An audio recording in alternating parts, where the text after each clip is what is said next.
avec le président de la République dans le cadre de consultations. Que pouvons-nous retenir de vos entrées? En tout cas, nous avons eu un entretien franc, cordial. Cela a tourné autour des préoccupations que le président de la République a formulées lors de son discours du 23 octobre dernier adressé à la nation. Et comme nous avons été invités, nous avons remercié le président de la République d'avoir pensé à la conférence épiscopale nationale du Congo comme une institution pouvant donner sa contribution dans la recherche de voies et moyens de sortie de crise que connaît notre pays, la République démocratique du Congo. Et je veux vous dire que tout s'est passé dans une atmosphère cordiale, conviviale, franc. C'était un entretien entre responsables. L'Église a toujours été impliquée justement dans la recherche d'un compromis au niveau de la situation sociale et politique. Et cette fois, qu'est-ce que l'Église est prête à faire? Et je dois dire que l'Église a toujours été aux côtés de tout ce qui concourt au bien-être de l'homme. L'homme au cœur de toutes nos préoccupations sociales, politiques et religieuses.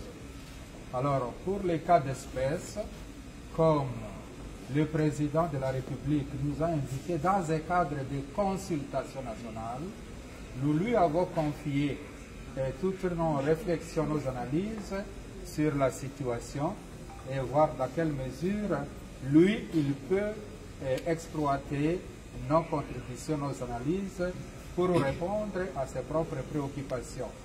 Pour faire bref, quand on est consulté, on réserve la primeur à la personne qui a pris l'initiative de vous consulter, sans verser dans l'exercice de dire ce qu'on de rapporter ce qu'on a dit à l'autorité qui a invité. Voilà pourquoi nous ne pouvons pas, malheureusement, donner le contenu du mémo que nous avons remis au président de la République sur les questions pour lesquelles nous avons été consultés. Merci.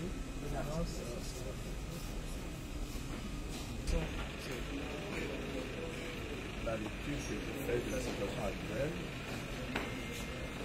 c'est le souci de mon peuple.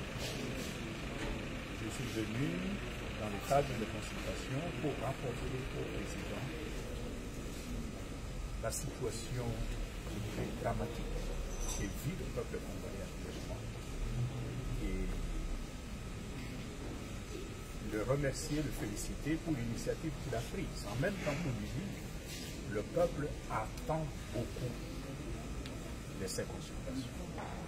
Le peuple ne veut pas que cette consultation soit une énième consultation et que sa situation à lui, comme peuple, continue à se dégrader. On attend beaucoup de ces consultations et il faudra qu'à l'issue de ces consultations, les conditions de vie du peuple changent. Est-ce qu'une reconfiguration du paysage politique au niveau des chambres représentatives est-elle aujourd'hui nécessaire, impérieuse ou réversible? Il appartiendra au président de décider. C'est pour cela qu'il consulte.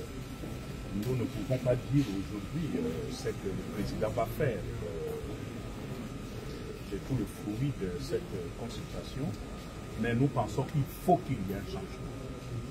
La situation actuelle a démontré ses limites. Le peuple n'est plus au cœur des soucis de ceux qui nous gouvernent. Et quand on est dans une situation pareille, il faut que quelque chose change. Et le peuple attend un changement. Quelle sera la nature de ces changements? Nous laissons ça à la discrétion du chef. En tant que chef de l'Église... Pardon, on arrête? On ne prend pas tout ça, allez-y, madame. Voilà.